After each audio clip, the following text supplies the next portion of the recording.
I bet you didn't know. It happened 7 years ago. Nobody remembers it but you. The person involved has almost certainly forgotten entirely. And yet, at 2 in the morning, doing something completely unrelated, it surfaces. That comment you made. The way your voice cracked. The silence that followed for half a second too long. Your whole body responds as if it is happening right now, not 7 years in the past. Your face gets hot. Your stomach tightens. You actually wince, alone, in the dark, over something that affected nobody's life but your own perception of yourself. Why does your brain do this? Why does it keep a perfectly preserved highlight reel of your most embarrassing moments ready to replay at the worst possible time, for years, sometimes decades, after the moment itself stopped mattering to anyone else? The answer is not that you are uniquely self-conscious or uniquely cursed with a bad memory system. The answer is that this reaction is doing exactly what it evolved to do. It is just doing it in a world that no longer needs it to work this hard. Start with the basic biology. When something embarrassing happens, your brain treats it the same way it would treat a physical threat. Heart rate increases. Cortisol rises. Attention narrows. This is not metaphorical. Social psychologist Naomi Eisenberger ran brain imaging studies showing that social pain, the kind you feel from embarrassment, rejection, or exclusion, activates the same regions of the brain as physical pain. The anterior cingulate cortex, a region long associated with the distress of bodily injury, lights up just as readily when someone feels humiliated as when someone feels physically hurt. Your brain, in other words, is not exaggerating when it makes an awkward memory feel unbearable. It is using the exact same alarm system it would use if you had touched something hot. Why would evolution build something so seemingly excessive? Because for most of human history, your reputation was not a minor inconvenience. It was a resource you could not survive without. Anthropologists studying small-scale hunter-gatherer societies have repeatedly found that social standing directly determined access to food, mates, and protection. If you embarrassed yourself in front of your group, badly miscalculated a risk, broke an unspoken rule, or made others look foolish by association, the consequences were not internal discomfort. They were external and material. People remembered. People adjusted how much they trusted you, how much they shared with you, how quickly they would come to your defense if something went wrong. So your brain developed an early warning system.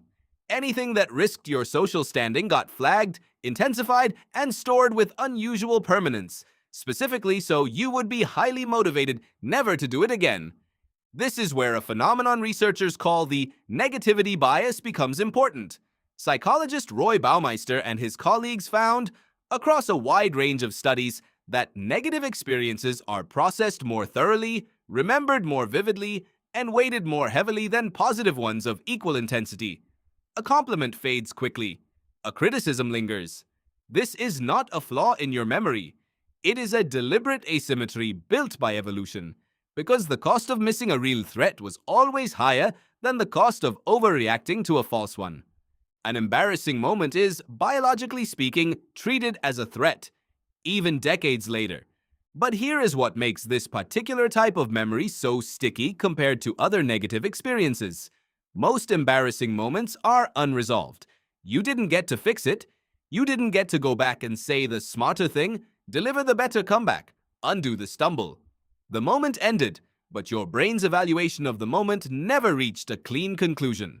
Psychologists call this the Zeigarnik effect, named after Lithuanian psychologist Bluma Zeigarnik, who discovered in the 1920s that people remember unfinished tasks far more persistently than completed ones. Once a task or experience is resolved, your brain essentially closes the file.